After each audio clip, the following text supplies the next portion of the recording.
领导，你知道沈海洋找到了吗？听说了。你现在终于可以死心了。一个死了10几年的人，怎么可能再出来作案？还什么替罪扬理了，根本就是异想天开。现在证据链完整，你就别再折腾了。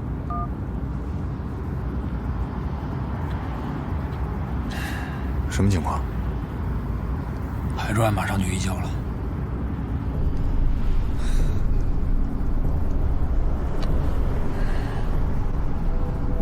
去年河道清淤的时候发现的。去年发现的，为什么不上报啊？县法医在检查完白骨之后，确定不了死因。我们也尝试在各种失踪人员中寻找尸源，但是都没有结果。解剖室在前面。我们这儿是县局跟民政部门有合作，所以在殡仪馆留了一间房作为法医解剖室。这边。团队，来，你们看一下，耻骨夹角75度，颅骨前额有坡度，后枕隆起。综上判断，死者性别是男性。从牙齿的磨损程度及耻骨联合面的特征来看，死者遇害时的年龄在35到40岁之间，身高1.80米左右，左上后牙槽缺了一颗，不知道是拔牙还是磕碰形成的。钙化这么严重，能查出 DNA 吗？县里的技术条件，想从降解这么严重的骨骼中提取 DNA 肯定是办不到。但是呢，我们把骨头送到了省物证鉴定中心，通过最新的技术，才把这具白骨的基因型给扩增出来。前几天刚刚把数据上传到库里，没想到就跟你们的样品比对上了。这要是再早几天做比对，估计都不一定有结果。这白骨真的是沈宇的父亲沈海洋的吗？绝对错不了。省里的法医复检了好几遍，这2个样本之间绝对是亲子关系。死亡时间推算热量吗？15到20年之间吧，没办法更准确了。团队，这是尸检报告。发现尸体的时候已经完全白骨化了，骨骼上没有明显的劈砍或者是钝器打击的痕迹，颅骨、胸骨、颈椎、舌骨都完好，四肢及躯干骨也都没有工具伤痕，所以没办法判断死因。随身物品有吗？有，已经从物证科那边调过来了，就在这放着呢。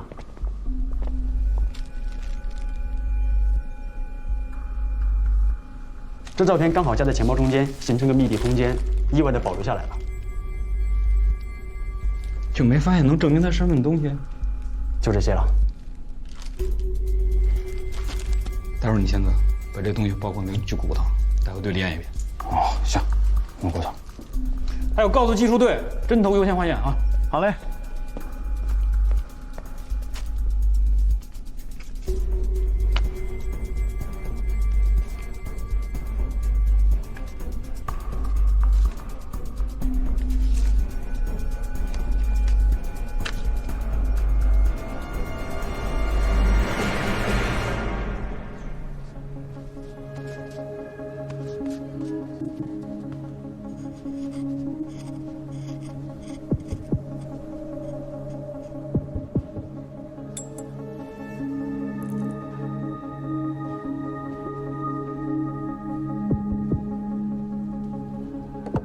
有结果了吗300路。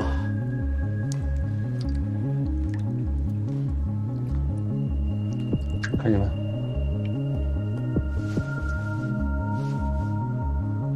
公交公司吗？我是海州市刑警队的。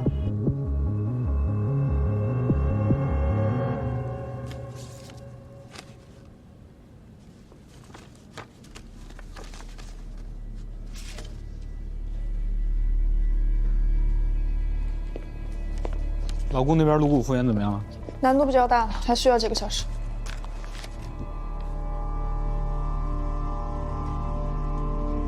车票查了吗？这种旧车票10几年前就不用了。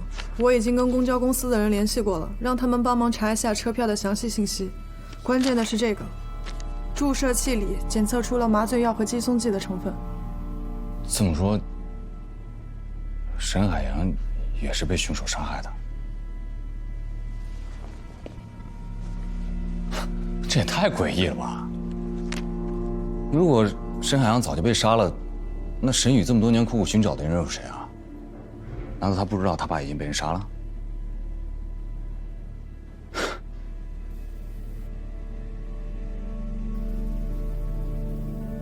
造化弄人，没想到沈宇也是海州案受害者。沈宇曾经跟我说过，他有17年没见过他爸爸了。我当时还以为他撒谎呢。沈宇不光不知道沈海洋已经死了，他还把凶手误认成是沈海洋。这怎么误认呢？难道凶手跟他爸长得一模一样？怎么可能？就算是同卵双胞胎，时间相处久了也能分出差别来。怎么就不可能呢？那万一这17年他们俩就没见过面，17年里边，凶手和沈宇一直就单线联系，凶手用某种手段操纵控制沈宇，像一个木偶一样，木偶还以为自己有灵魂呢。沈宇也是救父心切，太想拯救这个爸爸了，然后亲自杀人，再嫁祸给鄂伟光。那要是这样，这也太悲剧了吧！啊，沈宇不仅没有救了他爸，反而还替杀害他爸的凶手脱了罪。那现在怎么办？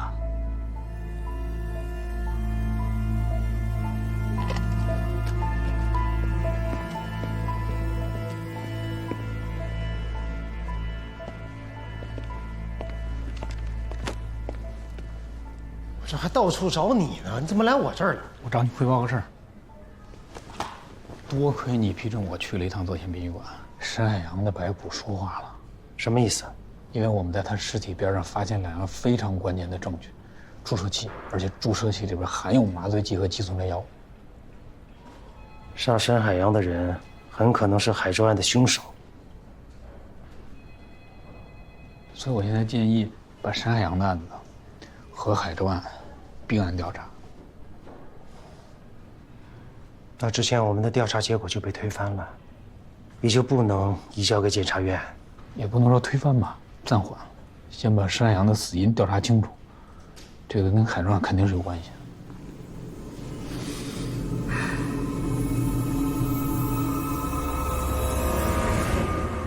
我决定并案侦查。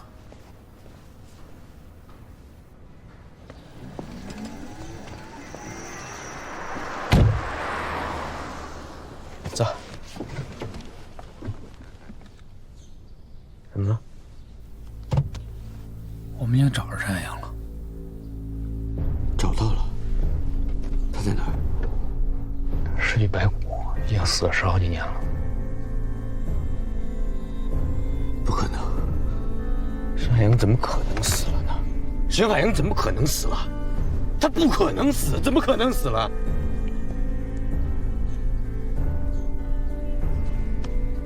？DNA鉴定都比对过了，的确是沈宇的父亲。一定是哪儿搞错了，这不可能是沈海洋，一定是哪儿搞错了。好了，沈海洋不可能死了。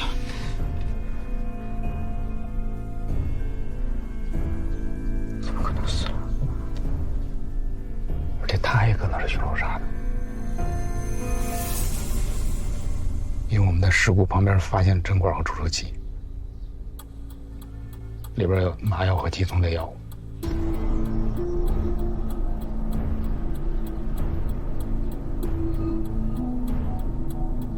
不可能！冷静点行吗？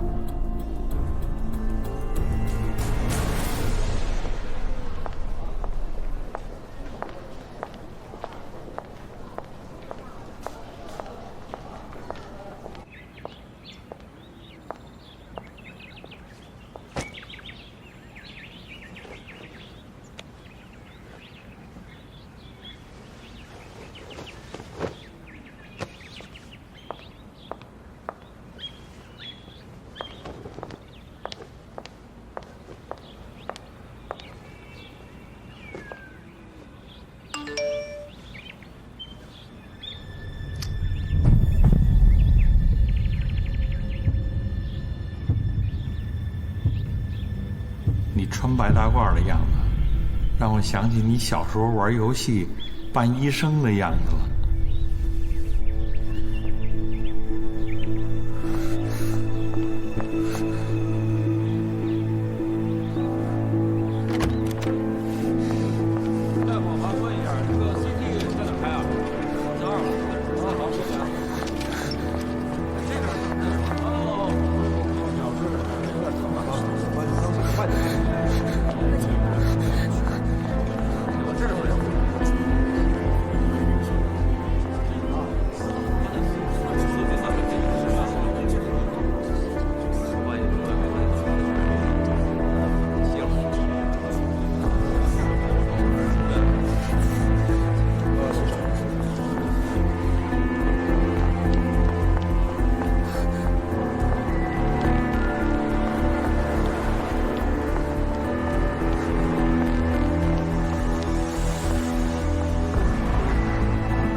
喂，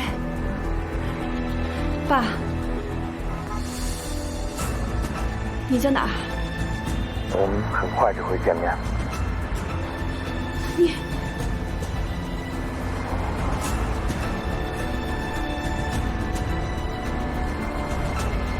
爸，你在哪儿？我要见你。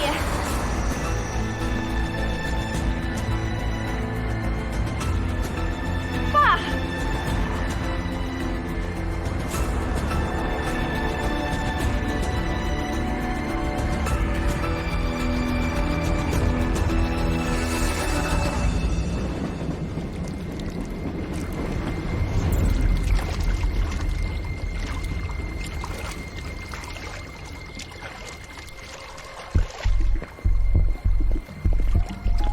冷队，就这块区域，捞了很多遍了，什么都没捞到。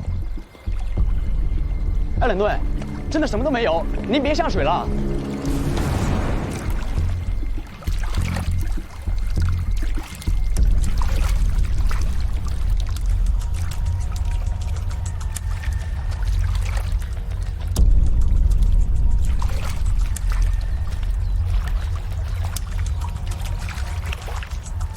桥下边再找一找，桥下边往中间一点。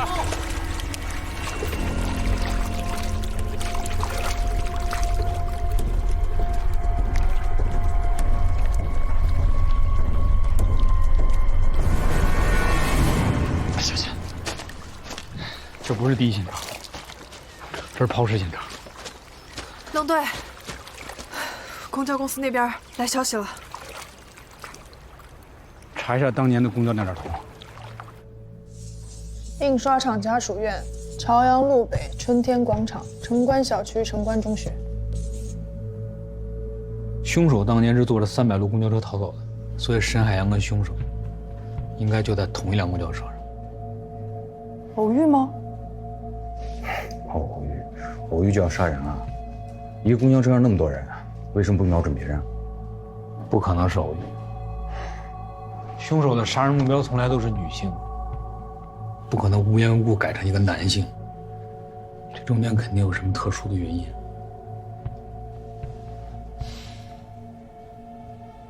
有一个人应该能帮我们解开谜题。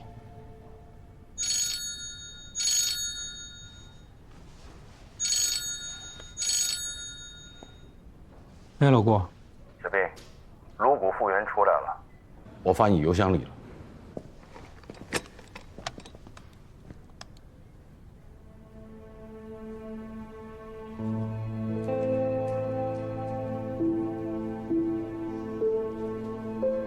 你们俩去找唐振宇，是时候让他知道这件事了。好。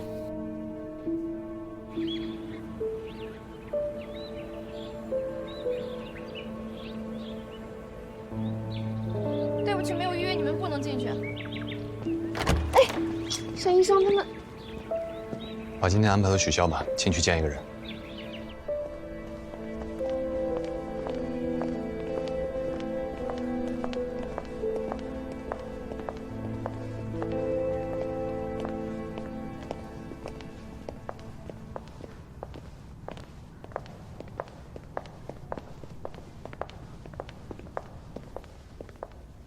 请。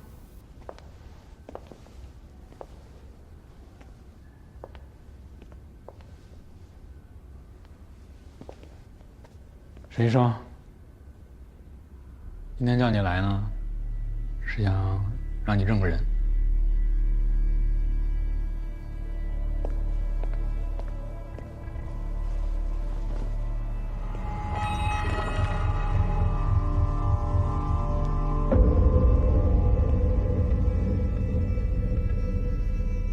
往前走点，没事。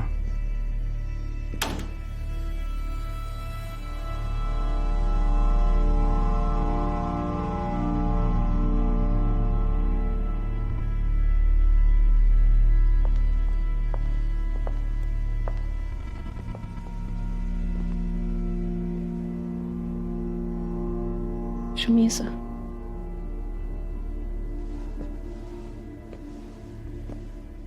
这个是你父亲沈海洋吗？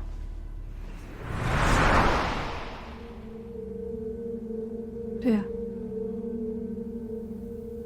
这是我们做的颅骨复原。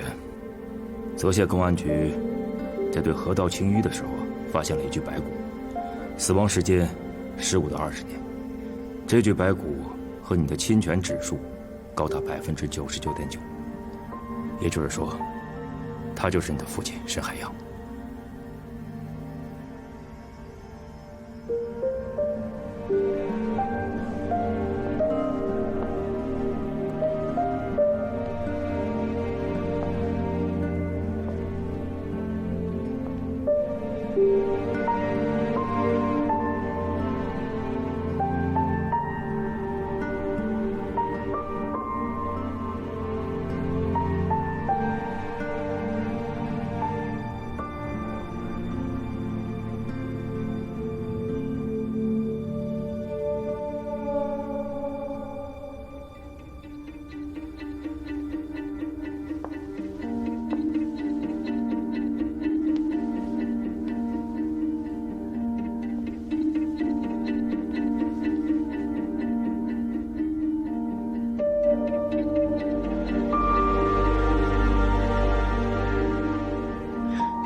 你有什么想说的吗？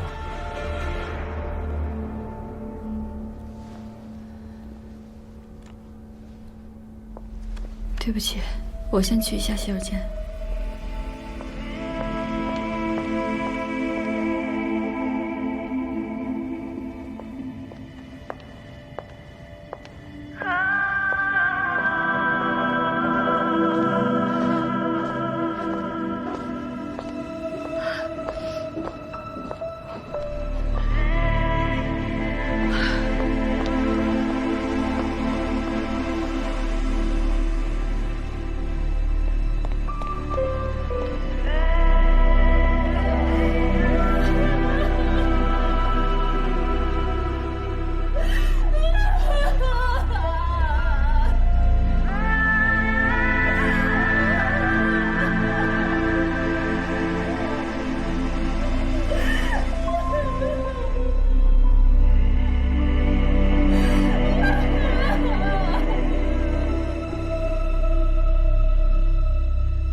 沈医生，如果你觉得不舒服，我们可以换一个时间再聊。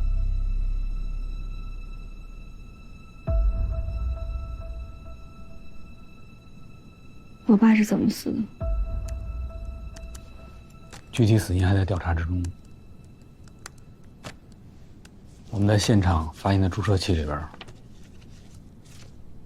检测出了肌松药和麻醉剂。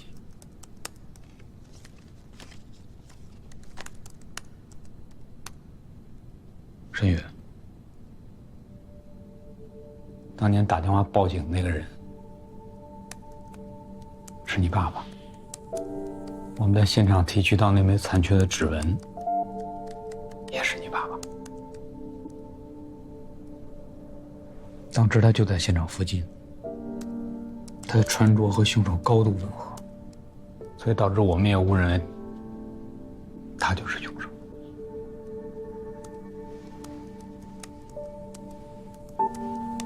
协查动报发出去之后，你也以为你爸爸就是杀人犯，对吧？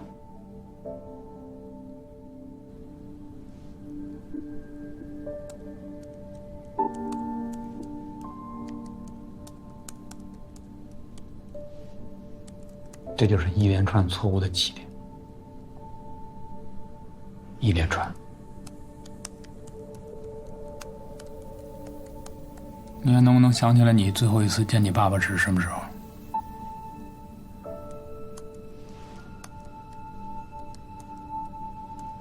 记不清了。00年9月2号。这是我们在你爸爸的遗物里发现的当天的车票。那你还能不能想起来，你跟他最后一次见面的时候，还有没有什么异常的事情发生？想不起来了。为什么你爸爸失踪15天之后，你才去派出所报案呢？因为我不知道他失踪了。我爸经常出差，一走就是10几天。我是在10几天之后收到那封信才知道的。你爸爸在9月2号当天就已经去世了，准确的说是遇害了。10几天之后，给你写信的那个人到底是谁？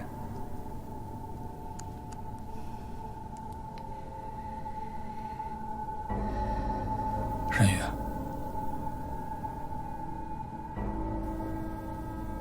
荣成家园案，到底谁是凶手？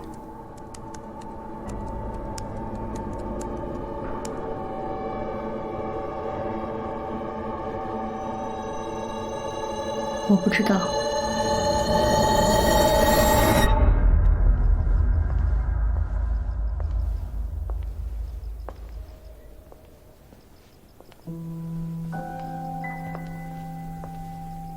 沈宇，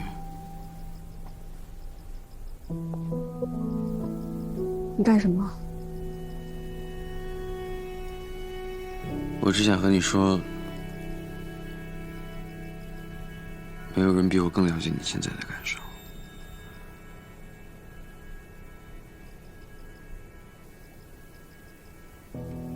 我老师去世之后，我一直在问自己，如果那天我做点什么呢？哪怕是我跟他多说2句话，让他晚出门几秒钟，可能结果就不一样了。我无法面对那个房间，我无法想象他死前经历了什么。我欠你一个道歉，我冤枉你爸了。我们要相信法律。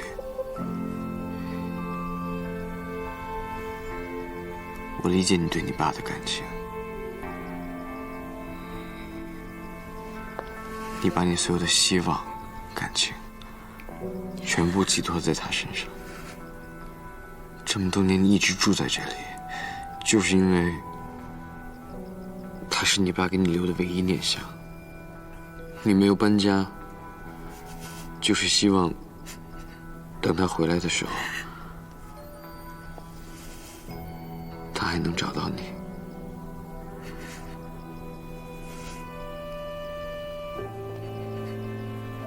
你不恨他吗？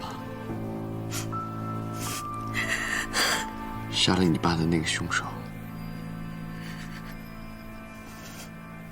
和我一起找到他。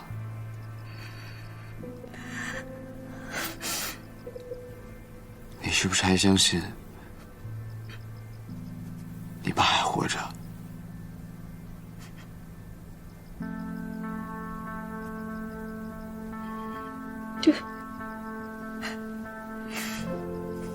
我也相信，不仅是因为那个电话，还是那之后，你所有的反应都告诉我他一定还活着。你一定有什么证据，对吗？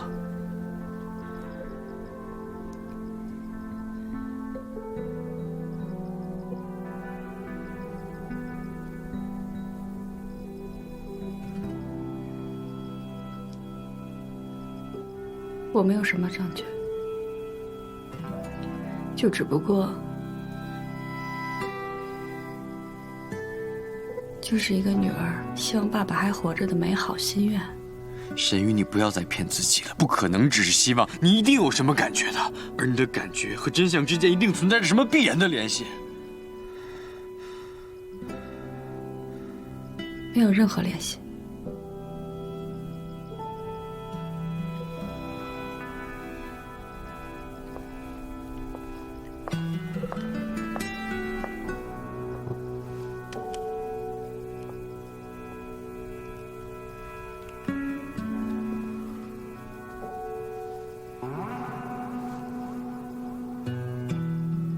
沈玉，对不起。我不接受你的道歉。我明白。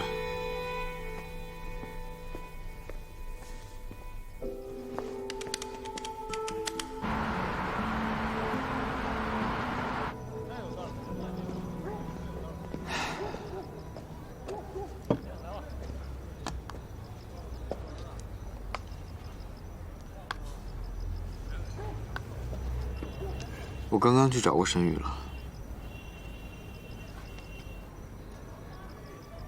怎么样？他说什么了？他什么都没有说，一直哭。你觉得宁丽是他杀的吗？我觉得他之前动过这个念头，但不是他。我们之前的推断是错误的，但是他手里一定有关于凶手的线索。他在警局也没说吗？没说，他说他什么都不知道。沈宇这么聪明，不可能什么都不知道。他之所以保持沉默，只有一个理由，他想自己找到凶手，替他爸爸报仇。我们必须阻止他，不能让他变成杀人犯。而且海州案必须真相大白，凶手必须接受审判。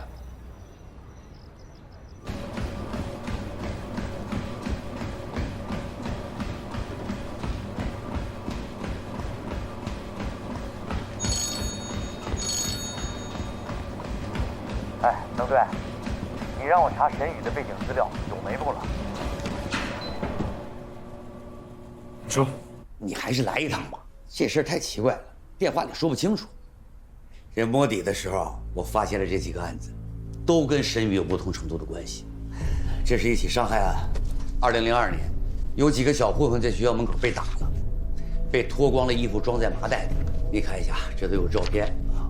事后警方调查发现，3个人都被装有麻醉剂的注射器给扎晕了。在这3个小混混被扎晕毒打之前，刚刚勒索过沈宇。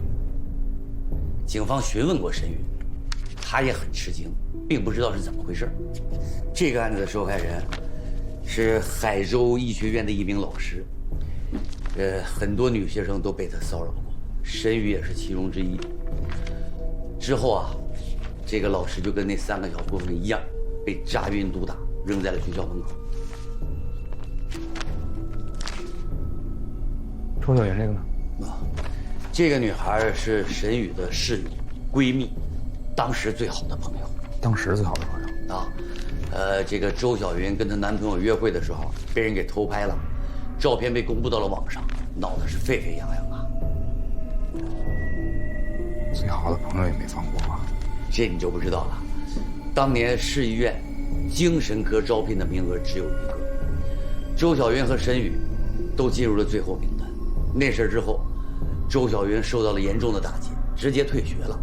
沈宇就得到了这份工作，进入了海州市医院。警方当时也怀疑过沈宇，但是调查之后没发现什么疑点。周小云现在在哪儿？还在海州市。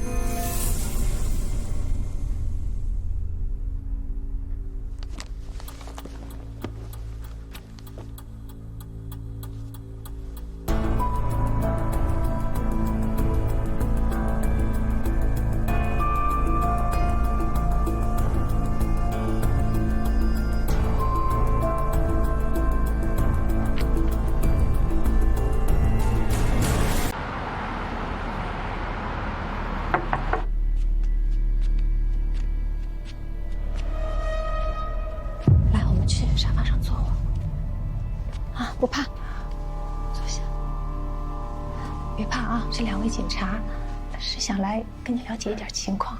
不怕啊。小云，方便跟你了解一下沈宇？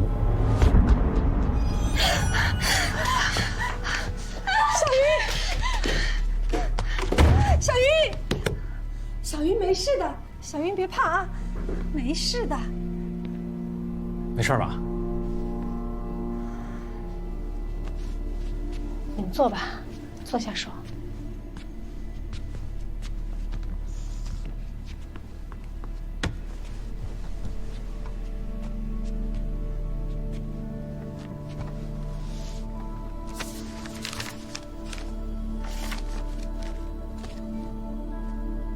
沈宇和我们小云从小一起长大，从前是亲密的不得了。他爸爸刚失踪那几年，我觉得他可怜，还总是把他叫到家里来一起吃饭。那在你们相处那几年里，沈宇有没有什么不对劲儿的地方？没有，这孩子心思细密，样样周到，让人根本挑不出一点毛病。这么说的话，在小云出事之前，你们跟沈宇的关系一直都很融洽，是吗？亲如一家。那这是怎么回事？方便跟我们说说吗？自从那件事之后，就变成了现在这个样子。照片方便你们带回去。都拿走吧。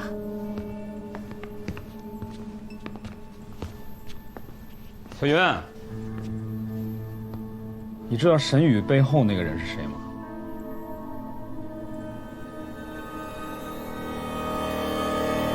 你觉得沈宇真的认可凶手做了这些事儿吗？给他最好的朋友造成那么大的伤害，他心里就不难受吗？你觉得凶手的犯罪目的是什么？保护沈宇，给他消除所有障碍。不对，不全对。你见过捏泥巴人吗？什么意思啊？你仔细想想啊，这些伤害案给沈宇带来的是什么？是一种解决问题的新思路，也就是说，不管遇到什么难题，他都可以用最极端的手段去解决。你的意思是，塑造？凶手之所以一直藏在沈宇的身后，根本原因是想要影响他、改变他。总结挺到位的。但沈宇又不傻，他怎么可能心甘情愿被别人牵着鼻子走？那就要看对方是谁了吧。对方如果是沈宇亲爱的爸爸呢？所有这些事情都是在不知不觉中发生的。沈宇作为这些伤害案的受益人，他自己都不见得能发现自己的变化。听着有点玄乎。沈宇一直以为守在他身边的是他的父亲沈海洋，但其实这个凶手玩的是精神游戏。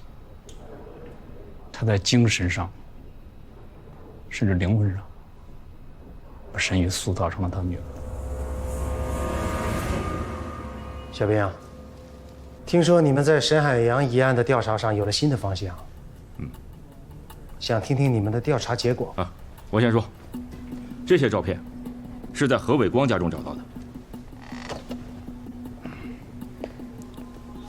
要拍出这样的照片，必须有很高的专业摄影水平，而且得配合长焦镜头。90年代，长焦镜头很贵，不是一般拿工资的人能够承受得起的。所以，真正的凶手很有可能是精通摄影，而且他自己具备冲洗照片的条件。现在没有任何证据能够证明何伟光同时具备这两种条件。高队，你过来看一下。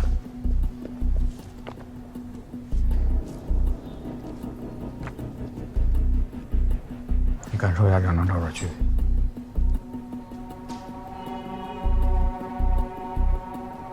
这两张照片厚度明显不一样。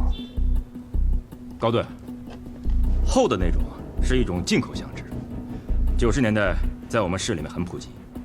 过去我们警队用的也是这种相纸，很多照相馆都有。那下一步你们打算怎么做啊？我们打算重点排查一下从1991年到00年，这种相纸在海州市的销售和购买渠道，特别是要重点排查300路公交车沿线的照相馆。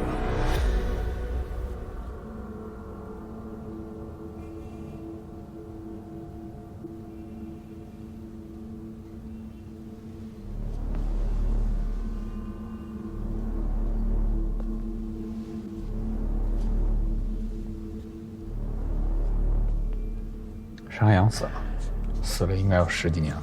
我们在沈海洋尸体旁边找到了一个注射器，里边检测出了地松药和麻醉剂的成分。那这个沈海洋以前是在哪工作呀？安定医院，查了没有任何痕迹，就连那档案跟病历都不翼而飞了。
你找的那家杂货铺就在这儿。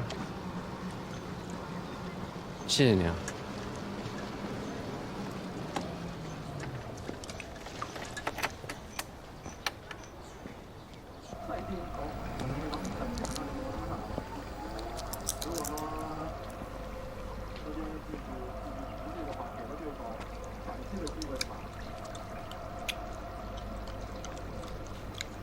你好，请问是谭志松谭先生吗？我刚才给你打过电话。找我爸的，我爸去世了，还有事吗？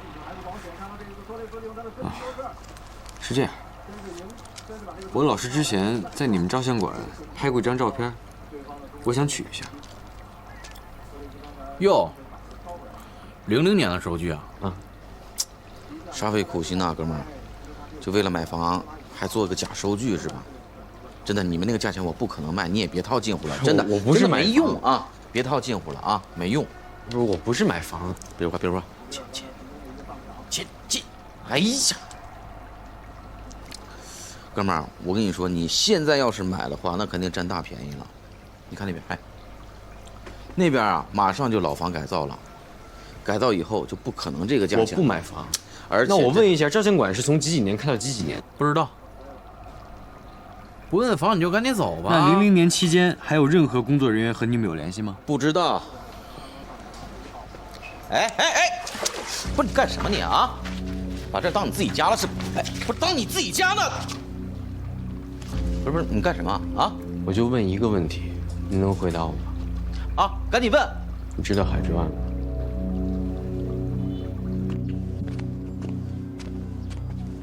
其实刚才一进门我就认出来了，一看就是有身份的人。我没有。我知道，不该问的不问嘛。但是能跟我透露一下，我爸跟这个海州案是不是有什么牵连吗？带我过去你就知道。这边。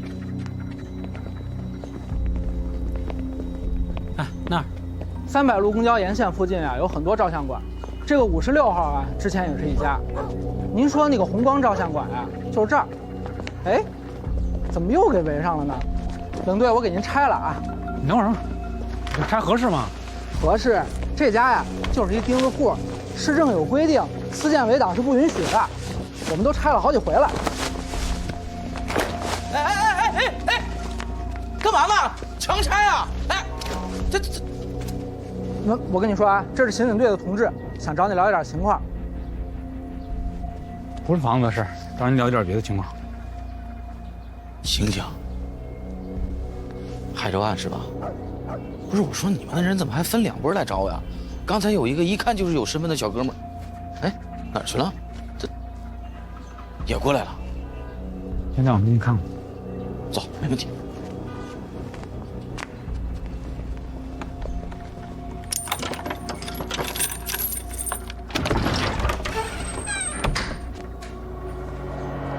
您进来看看吧。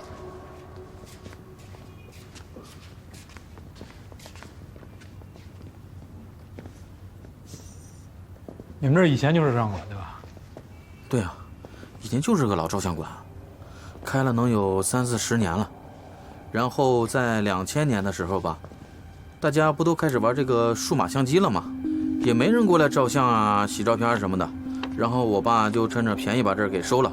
然后又过了不到1年，生意还没什么起色，我爸呢就把那些员工给开了。2000年，00年几月份？10月。麻烦叫你爸来一下。啊？让你爸来一趟。我爸死了，半年前就死了。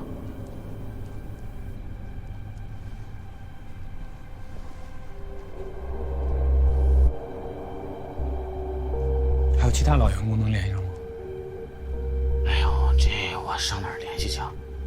我们要找这个人特征很明显啊，身高1.8米左右，眼睛很小，性格孤僻，经常独来独往的，但是他照相技术很好，你仔细想想看有没有印象？哎呦，那时候来这块儿吧，就是为了玩电脑打游戏。这我真没什么印象。拿来。这些人有你见过的吗？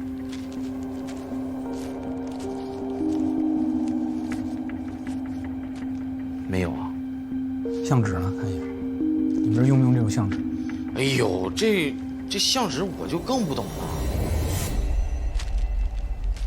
不过我爸那时候照了好多照片，然后呢没有人过来取，就在楼上呢。我拿来给你看看。好。哎，来个人搭把手呗。人收一下拍。没事没事，这些都不要了，都不要了。就往下弄，往下弄，不要了不要。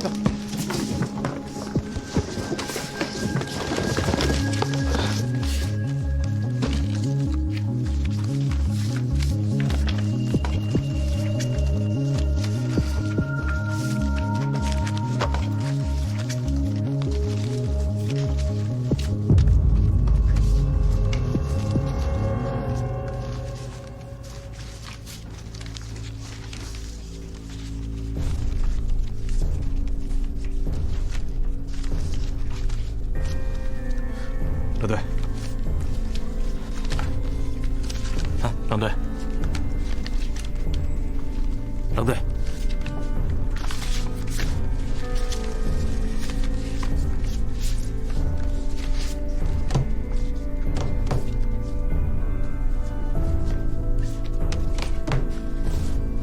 这照片谁拍的？我爸，是我爸。你爸身高多少？这么高，1.65米。当时还有其他摄影师吗？有啊，肯定有啊。照片拿回来，你跟我们回趟警队配合调查。啊？协助调查。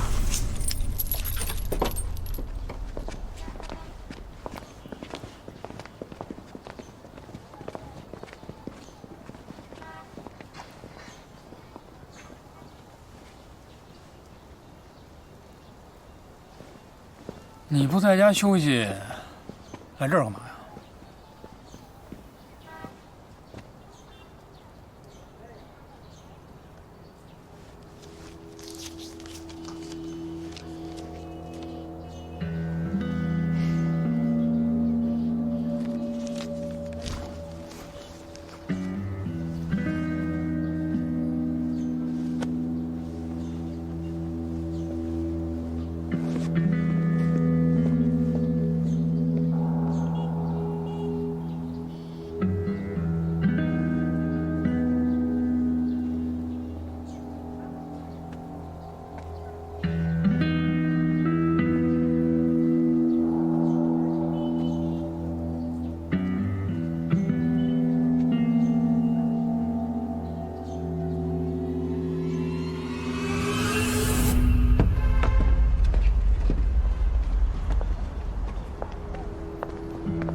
心点，看着点。哎，来给我。哎，搭把手。好，来，往里放，往里放啊！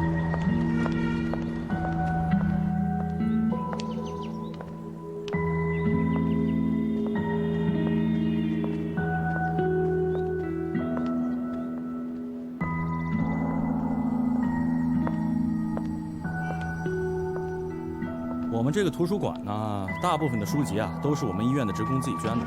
我能问一下，2000年以前的书都摆在哪个书架上？这个架子。好，谢谢。好，您慢慢看啊，我先忙了。哎，谢谢。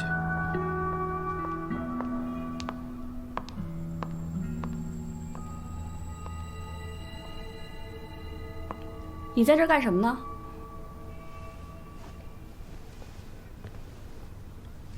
我来查案。你还有心思查案呢？你来干什么呀？看书吗？我对这儿有感情，这要拆迁了，我过来缅怀一下，行吗？也是，案子跟你没关系了，缅怀过去，合情合理。哎呀，沈宇啊，就知道你在这儿。怎么样？这跟以前没什么变化吧？太没有变化了，就要拆迁了，心里还是有点难过。想起来我小时候，一放学就在这儿写作业，等我爸爸下班。但是他太忙了，周末都不休息。说起来，我在这图书馆待的时间，比在家待的时间都长。黄院长。啊，我想一个人在这待会儿，好吗？可以，我能理解。就安安静静的，在这儿多待一会儿啊。不会有人打扰你的。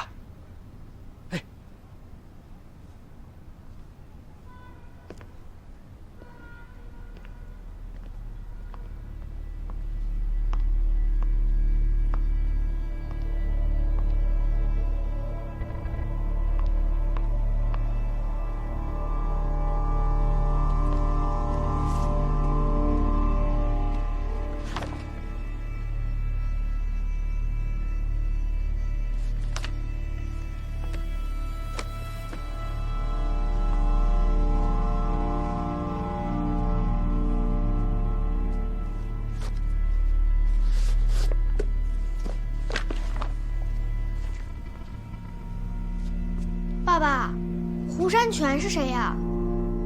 你问这干什么？我看好多借书卡上都有他的名字，我看过的书他都看过。他是不是和我一样，也很喜欢看书，也很聪明啊？你胡说什么？你跟他怎么能一样？爸，你怎么了？你以后不要再提这个名字。为什么？听话，忘了这个名字，永远别再提。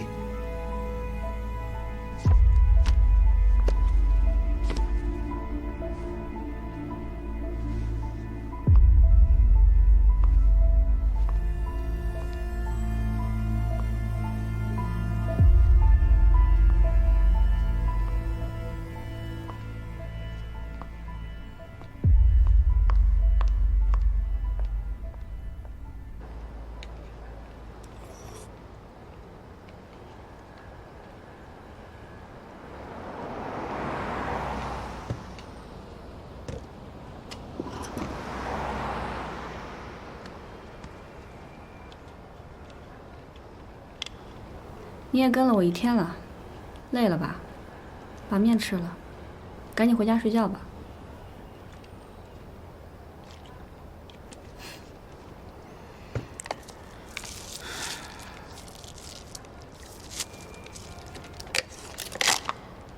你也有亲近的人被害，把你了解的一切告诉我吧，我们的目标是一样的。图书馆里到底有什么？你能别逼我了吗？我真的太累了，你不累吗？我知道你想干什么。找到凶手，杀了他，报仇。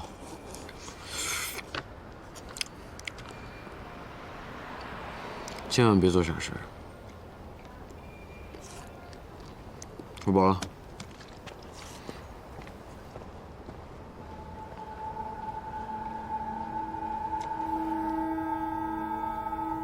91年已经开始拍彩色照片了，对不对？对呀。按说从91年到00年，这个人一直在坚持拍黑白照片。你们家照相馆里头有哪个摄影师喜欢拍黑白照片？我爸。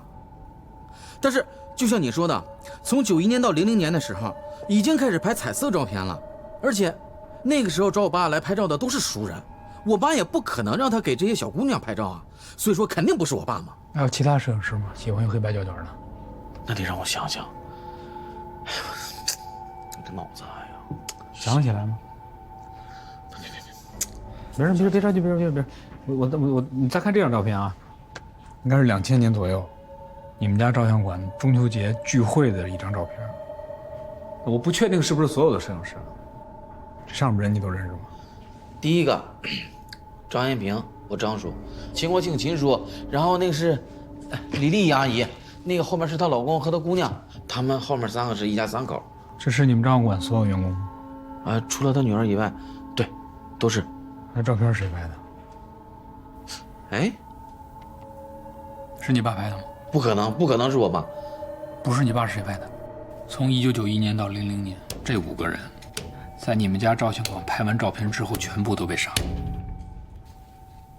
也就是说，凶手很有可能是在你们家工作过的摄影师。哎呀，我好好仔细想。你仔细想想哪个人？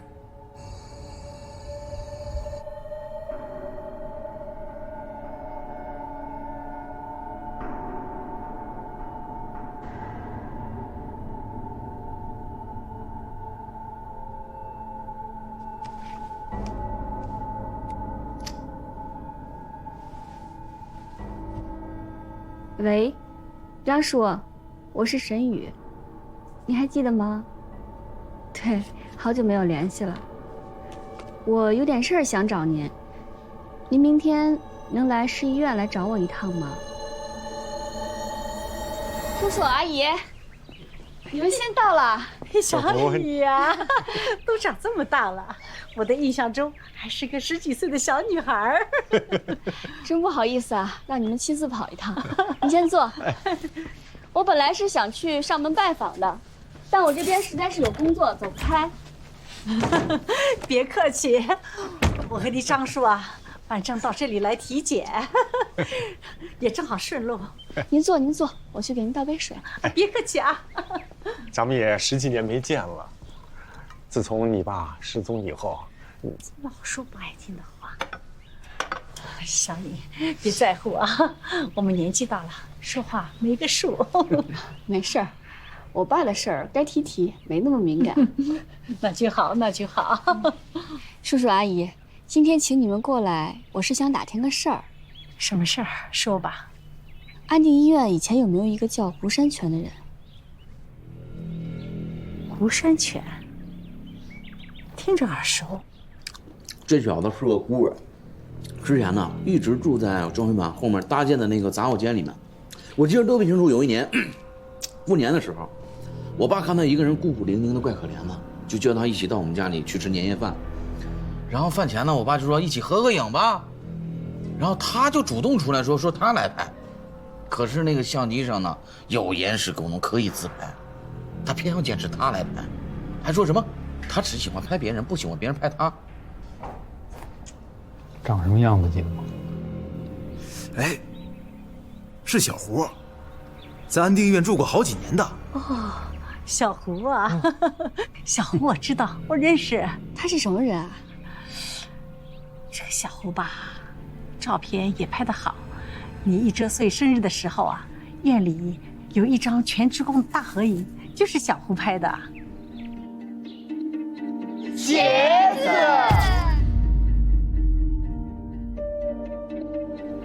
眼睛这得小，对，然后眼皮有点长，然后眉毛也不长。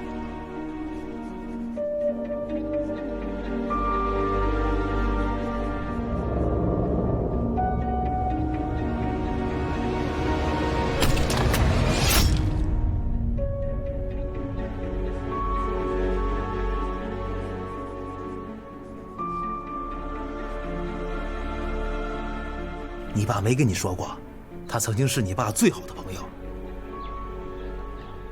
他从来没跟我提起过。